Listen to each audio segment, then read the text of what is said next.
Salams and welcome to a brand new episode of Daily Debrief coming to you from the People's Dispatch studios here in New Delhi. I'm Siddhant Dani, and on the show today, a UN Special Rapporteur exposes the criminality of unilateral sanctions, the Taliban's ongoing battles in Afghanistan, and why France has decided to put off a referendum on the legal status of its Pacific colony, New Caledonia. First up, the UN Special Rapporteur on the negative impact of the unilateral coercive measures on the enjoyment of human rights has unequivocally outlined the human impact that these coercive measures, or sanctions as they're called in diplomatic terms, have had on the people of Iran over decades, and called for the removal of these embargoes through proper process within the United Nations framework. Alena Dogan, who is a professor of international law, met with a wide cross-section of Iranian society and outlined the massive impact that sanctions have had on their lives since they were first imposed after the revolution of 1979. The report concentrated on Iranians' ability to access medicines and healthcare and also laid particular emphasis on the population's ability to buy food. Breaking down the sheer criminal logic of these unilateral sanctions is Abdul Rahman. Abdul, so you're on the move, but on Daily Debrief, we're fairly good at tracking you down and dragging you back onto the show. So thanks for taking out the time anyway to chat about two important stories actually today, one from Iran and one the other from Afghanistan. We're doing Iran first, Abdul, and the United Nations very clearly batting for the removal of those unilateral sanctions that have been imposed on Iran by the United States. What is you've taken a look at the findings of the Special Rapporteur. What are the key points as far as you're concerned? Well, her report, Alena Dohani's report, basically talks about many things, but primarily she talks about how the unilateral measures taken by the US in particular, apart from some of its allies, she names European Union, Australia, and Canada. They have taken unilateral measures against Iranian state, which basically has created a massive impact on the life of the Iranian people in particular, and deprived them from their basic rights of health, food, and employment. She talks about how the unilateral sanctions have kind of led to a massive erosion of employment opportunities, primarily because of the over-compliance of some countries, European countries in particular, who has invested in Iranian projects. Then individual corporate houses and companies withdrew their investment following the US sanctions. So this led to a massive erosion of employment opportunity. Apart from that, the sanctions have also hampered Iranians, though she noted that more than 95% of the medicines needed in Iran is produced by Iranians themselves, but they need raw materials for the production. So because of the sanctions, they have been deprived of crucial raw material for the production of medicine, and that basically has impacted Iranian state's capacity to provide right to health to its people, and not only to its own people, citizens, but also the millions of refugees which live in Iran. Iran is the host of one of the largest hosts in the world of the refugees coming from Afghanistan and other neighboring countries, and Iranian state has extended right to health to its refugee population as well. So it has not been able to fulfill that commitment, primarily because of the lack of enough medicine, and that is also because of the sanctions. It has, though she mentions that the food situation has improved in recent times, but for a very long time, because of the sanction, Iran was deprived from essential food items because it was unable to import them. So all these things she mentions clearly that this is not a result of the collective UN sanctions. This is a particular perspective which US has about human rights, so-called human rights, and terrorism, and so on and so forth. And on the basis of that, it has basically imposed sanctions on Iran. So it is not the government of Iran which is the primary sufferer. It is the people, the common people of Iran, which have been suffering because of these sanctions which are imposed by the US. Abdul, as you know, you mentioned quite clearly, the unilateral aspect of these sanctions is what is, I suppose, critical. This is not a set of sanctions that has come after the due process that should be followed as per international law and in the United Nations. So, what sort of impact is the UN making these statements or even publishing this report likely to have on a regime that essentially imposes these kind of measures on anyone that doesn't share its point of view? Well, she mentions in her report and in the interviews which she gave in to different organizations following that, that there is a need that UN takes up this unilateral punitive measures taken by countries like US very seriously, and try to implement a legal framework, a mechanism which basically prevents such kind of measures in future. Whether that initiative will work out or not, it is a matter to be seen. But it is a fact that unilateral measures taken by countries like US and its allies in particular, these are the only countries which have quote unquote taken effective unilateral measures against countries such as Venezuela, Iran, and several other governments across the world. Which wherever the US does not like a particular government, it basically tries to hamper its functioning, and on the belief that sanctions will lead to some kind of popular uprising against them. We have seen in the case of Iraq also, which suffered under sanctions for a decade and so on, and which ultimately led to the death of millions of children and so on and so forth. So similar things have happened. People have been impacted in Venezuela, people have been impacted in Iran and in other countries. So these measures are criminal measures, basically, which basically use as a tool, basically as a weapon against a regime, against a government, against a state with which US and its allies have disagreements. Similar measures have been taken against Syrian government in recent times. Syria, which is already is suffering from war for more than a decade now. These sanctions further basically aggravate the situation on the ground, and it basically creates a situation where the governments are crippled. They are not able to deliver the basic amenities and basic services to the common people. So the whole logic behind this sanction is criminal, and she agrees with it, and that's why she has proposed in the report that there should be a legal initiative, of course taken within the UN framework, to prevent such things from happening in future. Next up, reports are coming in of renewed fighting in the Panjshir province in northern Afghanistan. The Taliban has claimed its forces have killed 40 rebel fighters in clearance operations. Resistance groups in the region, on the other hand, claim they are regularly engaging with Taliban fighters, but the Taliban denies any widespread fighting. The de facto rulers of Afghanistan proclaimed control over Panjshir a year ago in September 2021, weeks after they took control of Kabul after the withdrawal of the last of the NATO forces.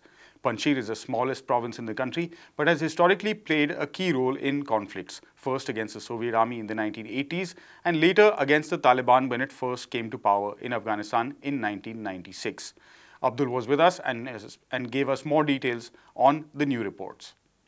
Abdul, the Taliban has made a point of saying that the fighting is localized, it's limited and not widespread, and they're calling these sort of clearance operations against rebels in Panjshir.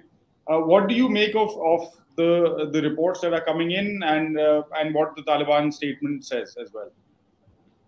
Well, Taliban is claiming that dozens of quote-unquote rebel fighters were killed, and of course, Taliban is claiming that this is a clearance operation. There is no big level fighting happening, but reports from the other side, Ms. Massoud in particular, is claiming that basically the rebellion against the Taliban government in Afghanistan is still there. That is the message they are trying to give. So seeing from both the sides, it's very difficult to independently verify whether which claim is more credible. But given the history of Panjshir Valley, given the fact that it has been difficult to conquer, basically to kind of, even during the first Taliban regime in late 90s, early 2000, they were unable to kind of pacify the valley.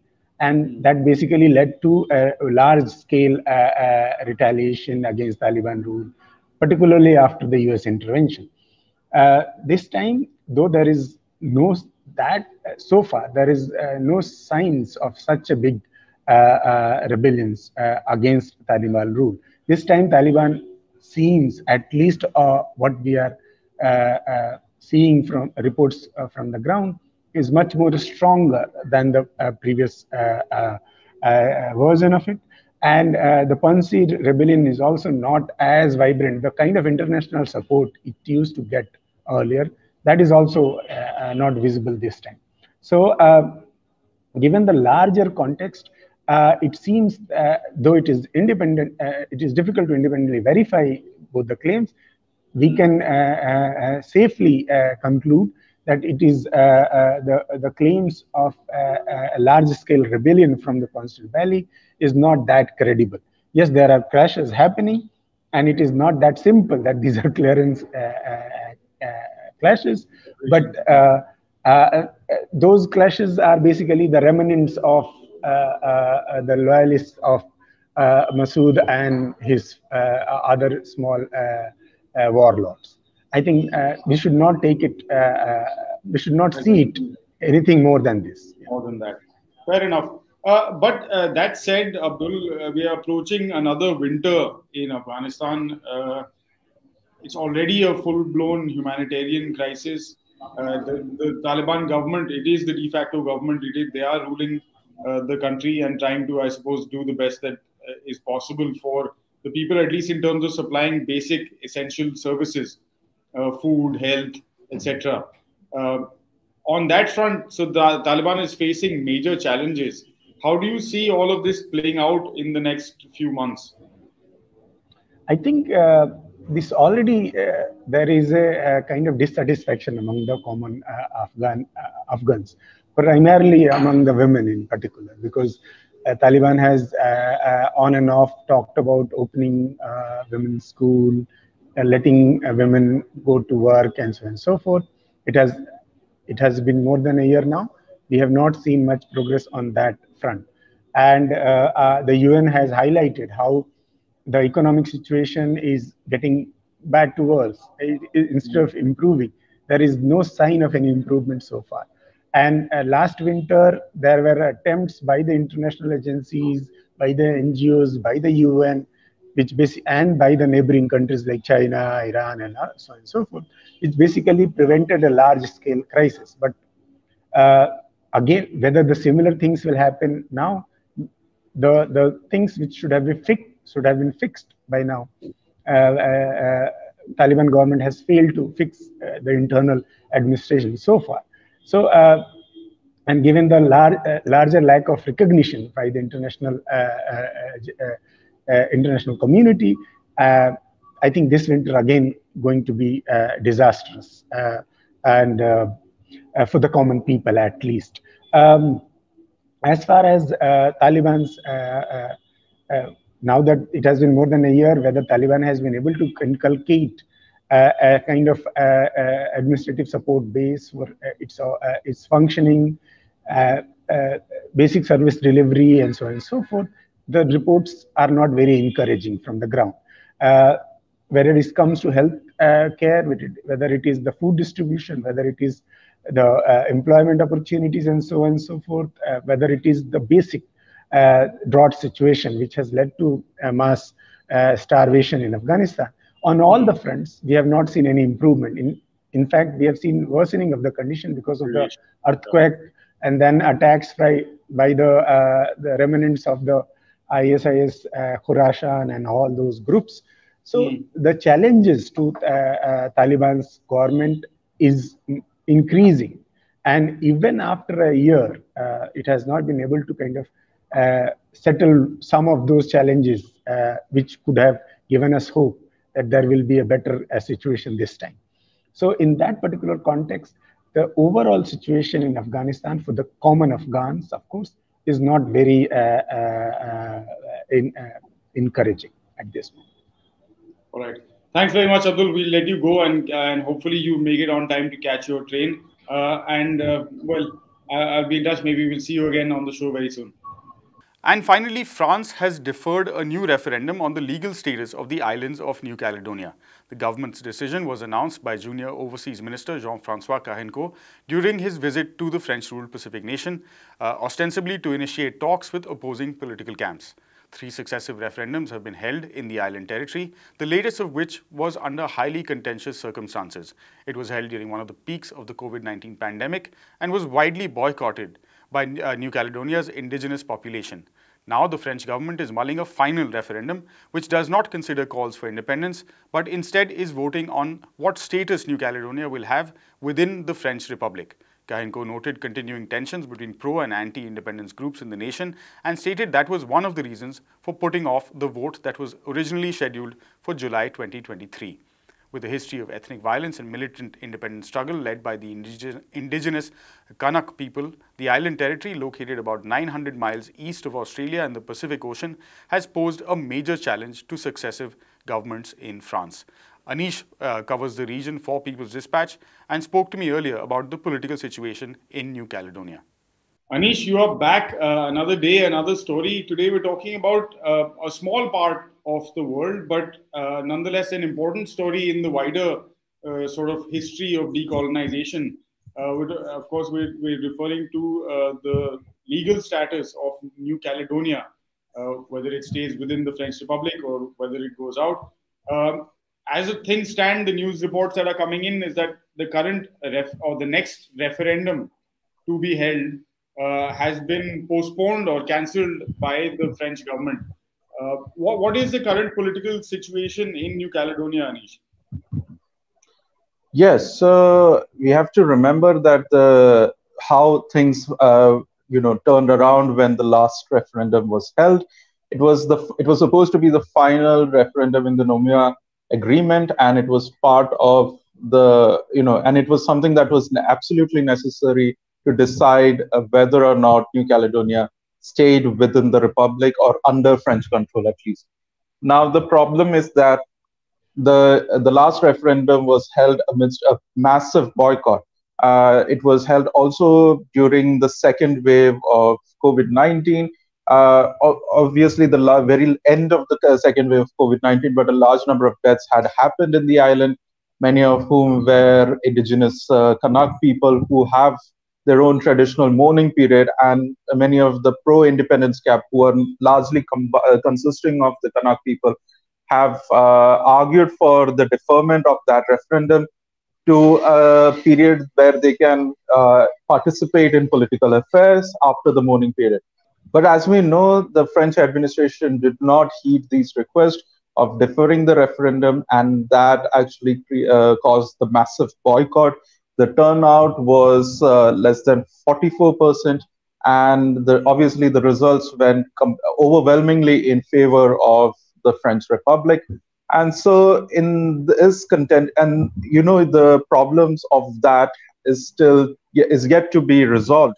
And to the point where there has been tensions, there have been not just political tensions, but ethnic tensions. If you remember, the pro and the anti-independence camp are roughly divided among the island's different ethnic groups, which includes the European settlers, who are about a quarter of the population.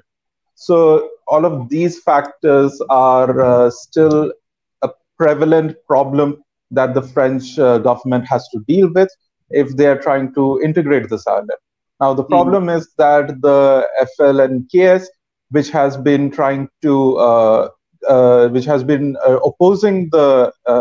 any attempts to integrate into the French Republic, which has been calling for independence, does not recognize the results of the last referendum. This is a huge problem because the whole point of the upcoming referendum was of how to integrate New Caledonia into the French Republic.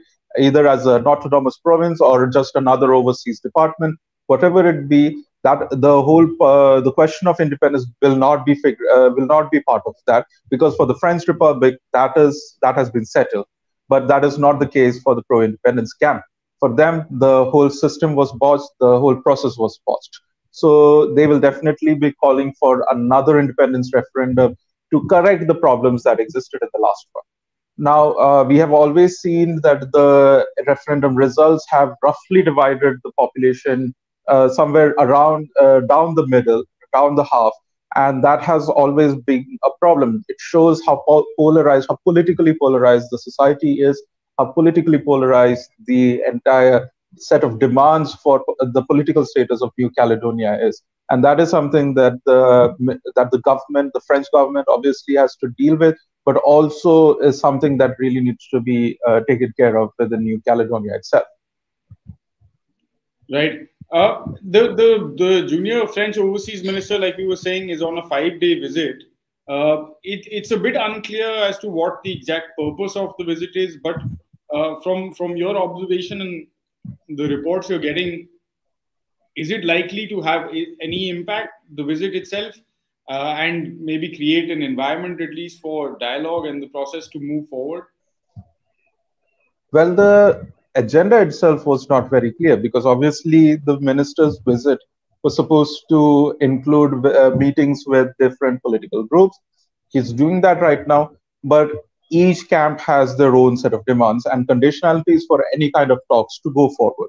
And that is primarily the reason why the referendum on integration was deferred to an undefined period.